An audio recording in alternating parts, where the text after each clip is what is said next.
Although the Nigerian economy was able to exit the pandemic-induced recession by the fourth quarter of 2020, recent data has shown that rising inflation, high unemployment, and a lack of economic opportunities have pushed more Nigerians into extreme poverty and contributed significantly to the crime wave in the country.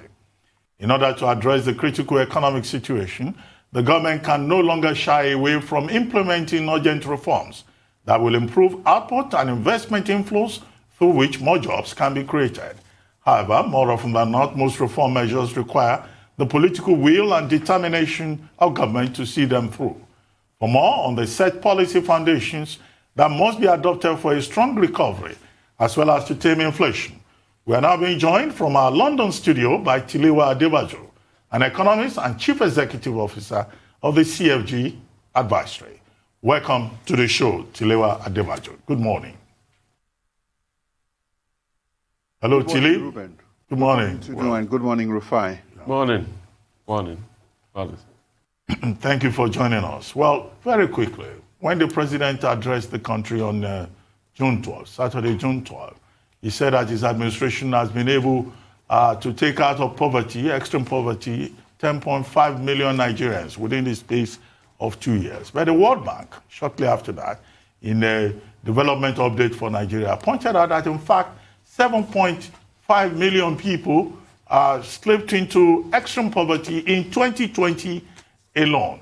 And that has created some confusion. Is it possible to take 10 million people out of poverty in 2 years, and about the same time, another 7.5 million will slip into extreme poverty? And the reforms that the World Bank is calling for beyond subsidies, what kind of reforms would you like to see for this administration to be able to achieve the objective of actually, in real terms, take people out of poverty? Thank you very much, Ruben. Obviously, the information was very confusing, and in looking at this World Bank report, which just came out last week, it's important to realize that most of this data is coming from the same source, which is the National Bureau of Statistics.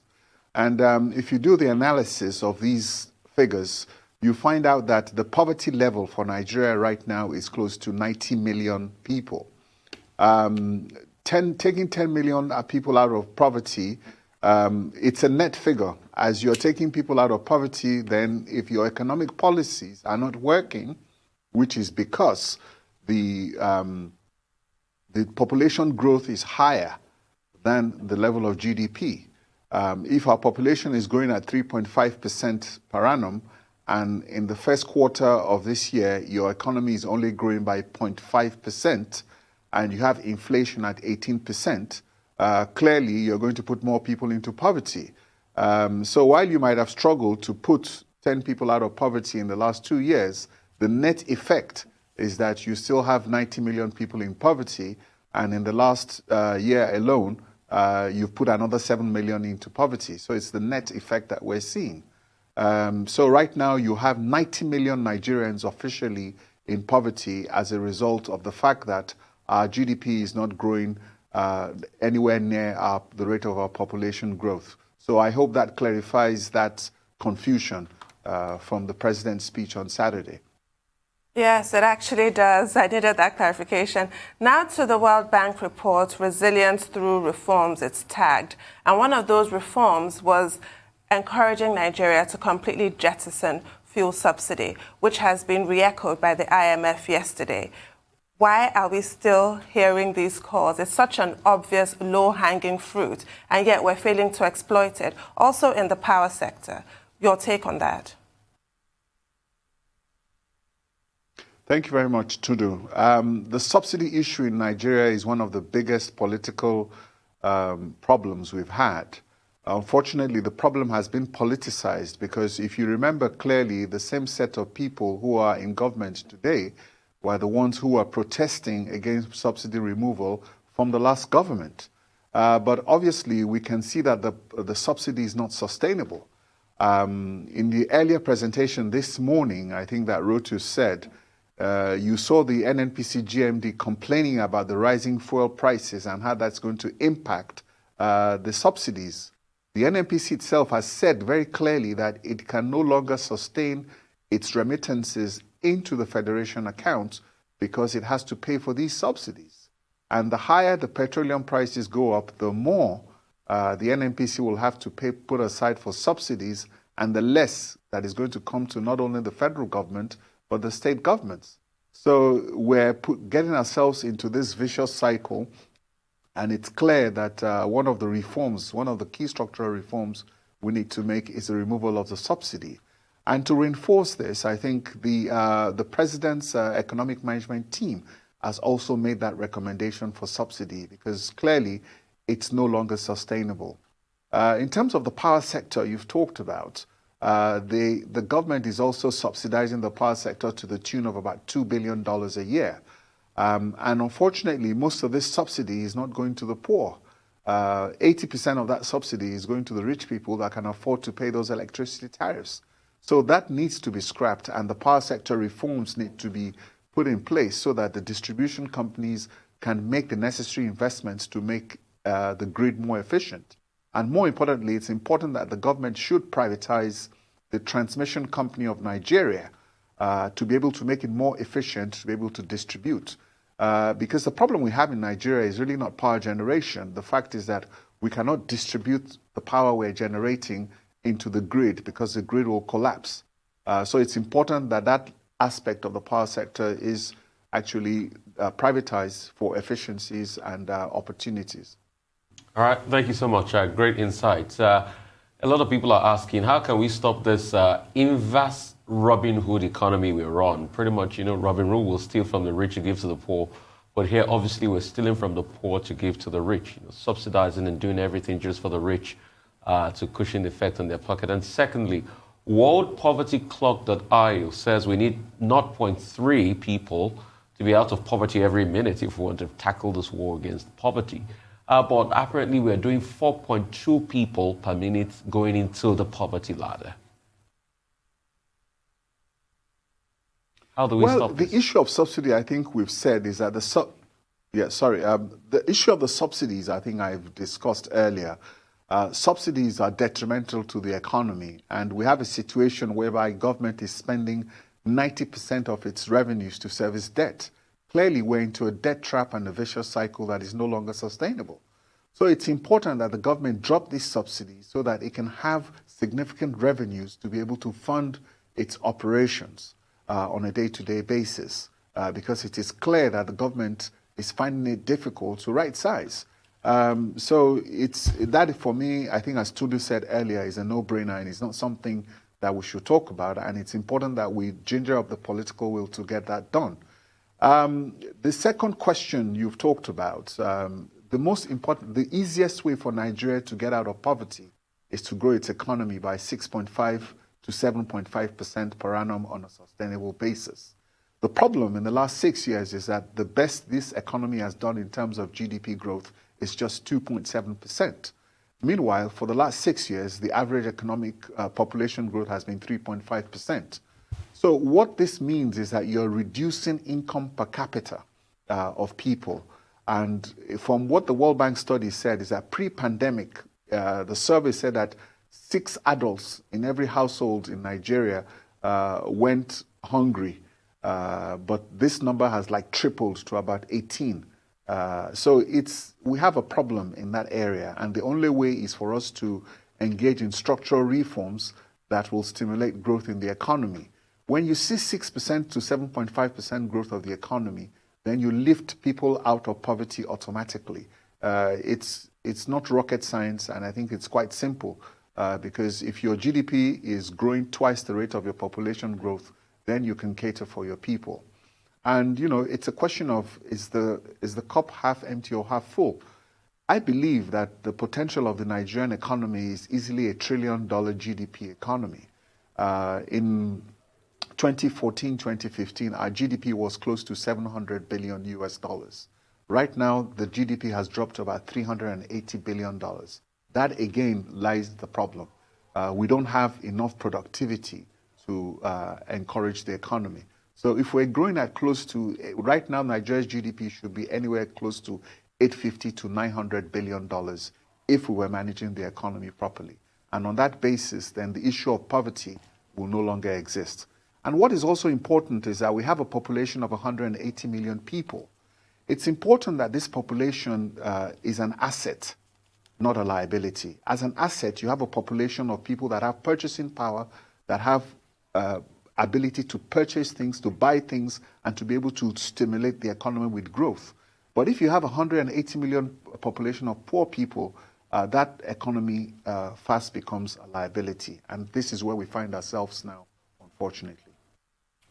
Well, earlier this week, we were discussing the contribution of Ben Akabueze, the Director of Budget, at the Development Update Resilience Through Recovery Reforms event organized by the World Bank. And what Akabueze said there simply, by way of summary, is that cutting governance costs will not make any difference in terms of, government revenue. Do you share that view? And then some of the steps that have been taken, particularly with regard to forest reforms.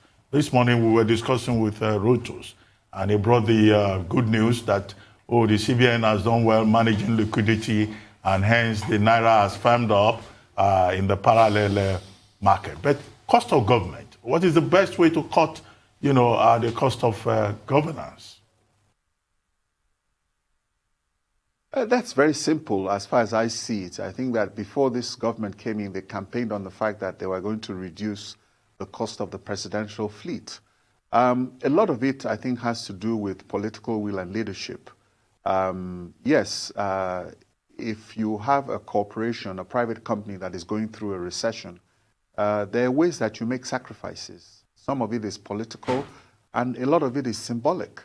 The presidential fleet was supposed to be reduced. The salaries of the House of Assembly members across board, statutory allocations, the judiciary, everybody should take a 10% pay cut or 15% pay cut. I think that is quite symbolic in terms of that you're serious about getting things done. An extensive study was done by Oronsoye, the Oronsoye report, as how to right-size government. I think that was a landmark report that received a lot of accolades. So the question is, what is happening to the implementation of this report? My own suggestion is the fact that we do not need to reinvent the wheel. We should take the Oronsoye report, we should review it, we should update it, and implement that report. And I think that gives you a comprehensive method of reducing the cost of governance. There's too much wastage in governance. And I think previous finance ministers have said that. And we need to find ways to be able to reorient government in terms of how spending is done. So I think there are ways to get it done, because if we don't do that, then something has to give, because this is the reason why, we cannot continue to fall back on ways and means financing. Right now, the government is in a vicious cycle. 90% of your revenues are going towards debt. For the last 6 years, you financed your budget with a deficit. Right now, you've been financing ways and means since 2015. Right now, the level of ways and means financing is now $25 billion, which is 10 trillion naira. Now, that money is in the central banks or on the central bank's balance sheet. There are a lot of skeptics who will tell you that all the CRR deposits that the central bank is doing, they're just using the private sector's money to finance government. So we need to get out of this this quagmire, in the sense that the $25 billion that is on central bank's balance sheet should be refinanced properly as soon as possible, because where we're going and managing the debt profile of this country is no longer sustainable. So something does have to give. If it's the subsidies that has to go, but I don't know, but something has to give. Yes, it's downright alarming. I read your recent article that was published in This Day, and I'm going to quote you here. The question that remains unanswered is how the CBN, out of step with its guidelines, funded 10 trillion naira, approximately $25 billion, to finance its budget deficit. Do you mind trying to answer that question yourself here? Yes. In order to answer that question, because I've spoken to the people also at the central bank to explain, exactly what is going on so that we don't get this wrong.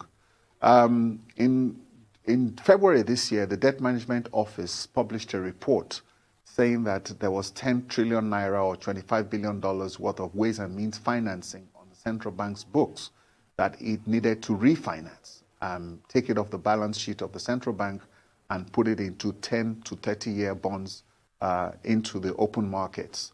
After this announcement, we haven't really heard much from the Debt Management Office. The question is that by law, ways and means financing, which the Debt Management Office claims the central bank has been engaged in since 2015, that was even pre-pandemic, you are not supposed to borrow more than 5% of the previous year's revenue in any given year. And at any point in time, you're supposed to pay back that money that same year. So any ways and means financing that the government is borrowing should be paid back in that year and should not exceed 5%. In this case, however, unfortunately, we have seen that in some years, the funding exceeded 80% of the previous year's revenues. So obviously, the doctrine of necessity and the issue of the recession and the COVID would justify those CBN's action. But right now, it is important that we refinance this ways and means because it is also putting a very serious impact on inflation. As you can see, the central bank, inflation hit 18% about 3-4 years ago. The central bank brought it back down to 11. Now, because of these ways and means financing and the food prices, we're seeing inflationary pressures, which again is now beginning to be under control. So what we're saying is that the central bank and the finance ministry should recognize these ways and means financing and regularize this position because we are now out of a recession and things are getting to normal. So that is the situation of the ways and means financing. So it's still not clear where we are, and I think it's important that maybe you talk to the central bank and the Debt Management Office to be able to give you a better inclination of what the current position of that funding is. I mean, we're taking out a lot of debt in this administration. We've obviously ramped up the debt numbers. Number stands currently in the high billions. But a lot of people, from government will always argue that, we're doing it, we're taking out this debt to be able to build infrastructure. But this infrastructure that is being built, most importantly, the rail lines, not the kind of infrastructure that filters money back into the account and you can use to service your debt and pay for the debt. You still look for other means, probably government revenue, that most of that come from petrol. And the truth is, we all know how the market is now. So there's a downline. I mean, what should we do about the debt? Is this the time to bang on and build infrastructure that is not going to be able to service the debt long term? Well, I think don't let us overplay this issue of borrowing to fund infrastructure. Because I think the infrastructure projects are quite clear and very defined. We know the Lagos-Ibadan Railroad project was financed by about $2 billion loan from the China's Exim Bank. So we know the sources of most of the debt that's been borrowed for the infrastructure. And what is important is that these projects should be able to generate at least some revenue to cover some cost of the repayment of that debt. It might not be 100%, but at least some of the cost recovery should be able to go to maintain that infrastructure. But sorry to cut you into the minister argued here that there is no way in the world that rail lines make money to fund the debts that was taken to build rail lines. I listened to him. Yes, it's not that rail line makes money, but I think, I'm not quite sure. I saw a statement somewhere. I'm not sure if it's credited to him, that they were not using cashiers, but now what is happening is the fact that you're charging some amount of money, I think, on those train lines. And what we're saying is that that money in the least should be able to maintain that infrastructure. It should be able to pay for the maintenance and support services for that infrastructure. It might not be a profitable project, and that is why the World Bank and most of these loans are 30 to 40-year loans, so that you give yourself a long time to pay back. So what we're saying is the fact that the money you're generating by the use of this infrastructure should at least go towards the maintenance and support of the infrastructure, even if the government is subsidizing the repayment of the debt. But what we're saying is that, as he also mentioned, there are a lot of ripple effects that infrastructure can have into economic growth and to be able to increase GDP, which are secondary effects of the impact of that debt, which is what you take a look at in terms of impact investing. While you might make an investment in rail, the benefit might be in increased GDP. And government will have to be able to subsidize that because you're now generating more taxes and you're generating more revenues to support that. But I think that is that discussion, and I think it's quite clear how infrastructure works, and that is why the concessioning also works. Same thing with the airports. But on the long run, in 30 years' time, those infrastructure projects would pay back themselves. That is the financial models which we use to look at infrastructure projects. But having said that, and going back to the debt profile of Nigeria, the net debt profile of Nigeria is currently, if you take a look at what the Debt Management Office says as of March, it's about 82 billion.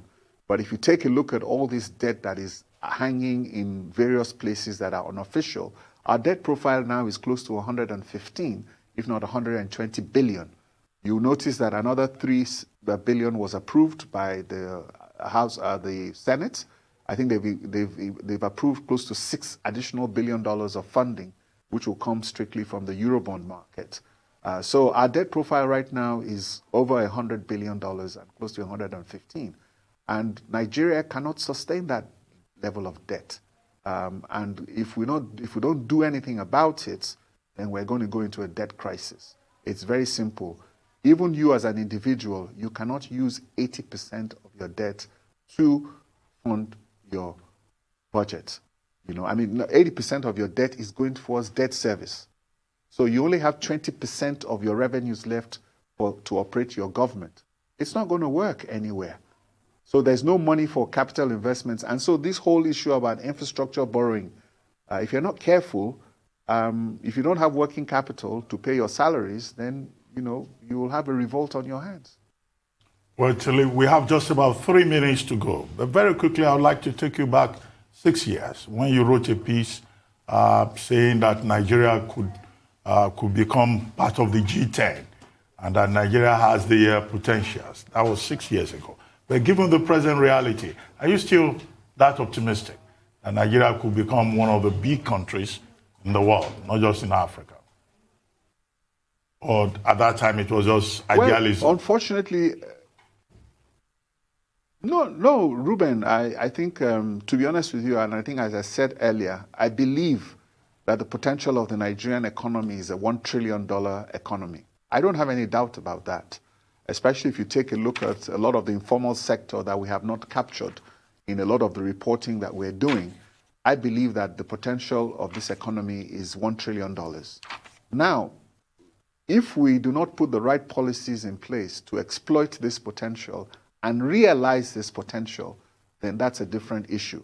As far as I'm concerned, we have failure of economic leadership. And the reason why our GDP is not 800 billion today and is just maybe under 400 billion is because we have a failure in economic leadership and we don't have the political will to implement the policies that will get us to that level. I think it's as simple as that. But in terms of the potential of this economy as a $1 trillion economy, I don't have any doubt about that. Right. In the last 2 years that we have with this administration, what can they do? What are the sort of quick gains that they can get for their legacy? Because it's looking quite grim at the moment. Very briefly, we have about a minute left. Yes. The only thing this administration should do is let them complete their rail projects, the Lagos-Ibadan, Abuja rail line. Let them complete the second Niger bridge.